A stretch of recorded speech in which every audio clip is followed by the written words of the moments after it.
Good evening all of you. चलिए आइए आज देखते हैं दूध के बारे में। बच्चों, यदि हमारी वीडियो आप लोगों को अच्छी लगे तो लाइक एवं कमेंट एवं सब्सक्राइब जरूर करें, क्योंकि सब्सक्राइब करने में कुछ तो लगता नहीं है। मेरा मनोबल जरूर बढ़ेगा कि मैं ऐसी ही अच्छी अच्छी वीडियो आप लोगों के लिए देती रहूं। आइए देखते हैं दूध के बारे में। दूध क्या चीज है?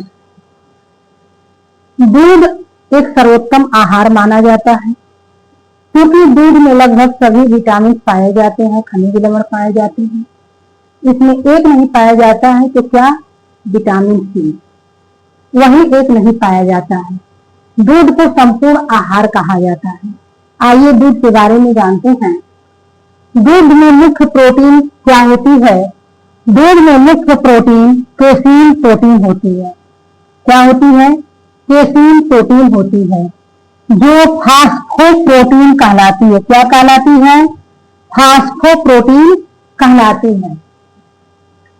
केसीन दूध में कैल्शियम तथा फास्फोरस के साथ संयुक्त रूप में रहती है। यानी केसीन दूध में कैल्शियम तथा फास्फोरस के साथ संयुक्त रूप में रहती है, दोनों एक साथ रहती हैं। प्रोटीन की मात्रा 3 से 4% दूध में होती है। किसकी मात्रा? प्रोटीन की मात्रा दूध में 3 से 4% तक होती है। दूध की प्रोटीन में केसीन 2 से 5% होती है। यानी दूध की केसीन प्रोटीन में, यानी दूध की जो प्रोटीन होती है उसमें केसीन की मात्रा 2.5% होती है। आगे देखते हैं। दूध की केसीन प्रोटीन से दही, पनीर एवं चीज का उत्पादन होता है। किसका उत्पादन होता है? यानी दूध में जो केसीन पाई जाती है उस प्रोटीन से दही और पनीर और चीज का निर्माण होता है। आगे देखते हैं। केसीन पानी में अघुलनशील है। क्या है? केसीन पानी में अघुलनशील है, लेकिन गर्म करने पर यह थक्के के रूप में जम जाती है। कौन जमता है? केसीन जमती है। कैसे? गर्म करने पर। जैसे खोआ, खीर, रबड़ी आदि। यानी गर्म करते हैं, जब दूध को गर्म करते हैं तो केसीन प्रोटीन ये जम जाती है। किसके रूप में? जैसे खोआ बनाते हैं तो उसमें उसका जमना केसीन का। खीर बनाते हैं तो खीर में भी केसीन जमती है। रबड़ी बनाते हैं तो रबड़ी में भी केसीन प्रोटीन क्या करती है? जम जाती है। केसीन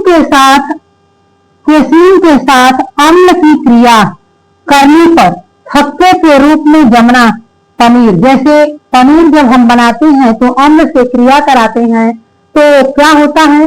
वो क्या होता है? गर्म करने पर, यानी केसीन को जब हम अम्ल के साथ क्रिया कराते हैं तो वह केसीन के रूप में थक्के में जम जाती है, जिसमें क्या? पनीर आता है। अब दूध में देखते हैं कि कौन कौन सी प्रोटीन पाई जाती है। देखिए, दूध में अन्य प्रोटीन कौन कौन सी होती है। यानी प्रोटीन की मात्रा आपने देखा, दूध में प्रोटीन में केसीन कितनी पाई जाती है ये भी आपने देखा। इसके आगे हम देखते हैं कि दूध में अन्य प्रोटीन कौन कौन सी है। Left albumin 5%। कितना? Left albumin 5%। Left globulin 0.2%। दूध का जैविक मूल्य कितना होता है? 90% होता है। कितना होता है? 90% होता है। व्यंजन बनाने से प्राप्त जैविक मूल्य 75% होता है। यानी जब हम दूध से कोई व्यंजन बनाते हैं तो उसका जैविक मूल्य कितना हो जाता है? 75% हो जाता है। दूध में कार्बोहाइड्रेट 4 से 7% तक होता है। अगला, दूध में उपस्थित शर्करा। दूध में जो शर्करा उपस्थित रहती है उसमें लैक्टोज पाया जाता है, जिसको लैक्टोज कहते हैं। दूध में उपस्थित शर्करा को लैक्टोज भी कहते हैं। जीवाणु यानी क्या दूध से दही बनना किस जीवाणु के द्वारा होता है? दूध से दही बनना लैक्टोबैसिलस जीवाणु द्वारा होता है। दूध में विटामिन की मात्रा कौन कौन सी होती है? यानी दूध में कौन कौन सी विटामिन पाई जाती है? जैसे में vitamin A, vitamin B1, vitamin B2, vitamin B6, vitamin B12 उचित मात्रा में होते हैं। दूध में उपस्थित एंजाइम कौन कौन से होते हैं? दूध में कौन कौन से उपस्थित एंजाइम होते हैं? प्रोटीएजेज पहला है, दूध में कौन सा एंजाइम होता है? प्रोटीएजेज। दूसरा लैक्टेजेज। तीसरा लाइपेज। चौथा अमाइलेज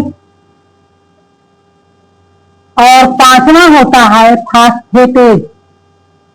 छठा कैटालेज और सातवां पैराक्सीजेज।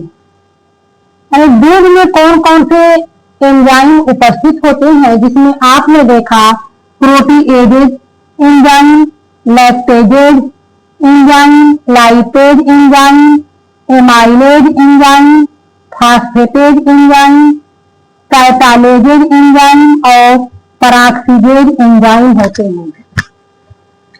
आगे हम देखेंगे कि दूध के प्रकार कौन कौन से हैं, यानी दूध कितने प्रकार का होता है।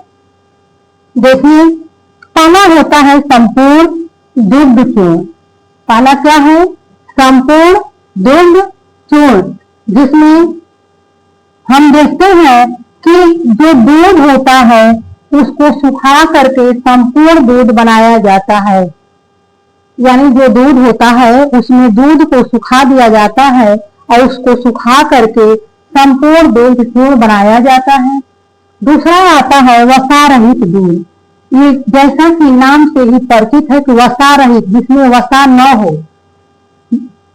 क्रीम को निकाल करके यह दूध बनाया जाता है। तीसरा आता है परिष्कृत दूध। परिष्कृत दूध भैंस के दूध को गाय के दूध के समतुल्य बनाना, यानी दूध, भैंस का जो दूध होता है उस दूध में से कुछ ऐसे पोषक तत्वों को निकाल करके दूध के समतुल्य दूध को बनाया जाता है, वो होता है परिष्कृत दूध। डबल टोन्ड दूध। डबल टोन्ड दूध वह दूध होता है जिसमें वसा की मात्रा कम, जितना टोन्ड की आधी रह जाए, यानी इसमें वसा की मात्रा इतनी कम की जाती है जितना टोन्ड दूध जो होता है उसकी आधी रह जाए। वाष्पीकृत दूध क्या होता है? वाष्पीकृत दूध 240 से 250 डिग्री फ़ारेनहाइट पर 1 मिनट तक गर्म करके जीवाणु रहित किया जाता है। जैसा कि आप लोग जानते हैं कि दूध को गर्म करके उसको जीवाणु रहित किया जाता है और वो है 240 से 250 डिग्री फ़ारेनहाइट पर गर्म करने के बाद जीवाणु रहित किया जाता है। वो होता है क्या? वाष्पीकृत दूध होता है। अगला आता है गाढ़ा दूध। गाढ़ा दूध वह दूध होता है जो ताजे दूध को उबालकर पानी को नष्ट किया जाता है, यानी जो ताजा दूध निकाला जाता है और उस ताजे दूध को निकाल करके और उसको उसमें से पानी को नष्ट किया जाता है। यानी दूध गर्म करेंगे तभी तो पानी नष्ट होगा, तो इसलिए दूध को गर्म किया जाता है और उसमें पानी को जला दिया जाता है। अगला आता है दुग्ध चूर्ण। दुग्ध चूर्ण, अब जैसा नाम से ही ये परिचित है कि दुग्ध चूर्ण यानी दूध का चूर्ण, दूध को सुखा करके पाउडर में परिवर्तित करना ही दुग्ध चूर्ण कहलाता है। क्या होता है? दूध को सुखाकर पाउडर में परिवर्तित करना ही दुग्ध चूर्ण कहलाता है। अगला आता है खमीरी दूध। अब खमीरी दूध का मतलब ही जानते हैं कि खमीरीकरण करना, यानी खमीरीकरण का मतलब क्या होता है, जिसमें खमीर यानी जीवाणु द्वारा या अम्ल द्वारा उसको खट्टा किया जाता है, वो खमीरीकृत होता है। तो खमीरी दूध में दूध को जीवाणु या अम्ल द्वारा खट्टा करते हैं। इसमें खमीरी दूध दो प्रकार का होता है, कौन कौन सा, कल्चर में फर्मेंटेड दूध, एक होता है कल्चर दूध और एक होता है फर्मेंटेड दूध, ये दो होता है। आपने देखा दूध के बारे में, दूध से संबंधित कौन कौन से विटामिन और क्या क्या इसमें पोषक तत्व पाए जाते हैं, इसमें उपस्थित कौन कौन सी एंजाइम होती है, ये कितने प्रकार के होते हैं। हम आशा करते हैं कि हमारा समझाया हुआ आप लोगों को अच्छे से समझ में आया होगा।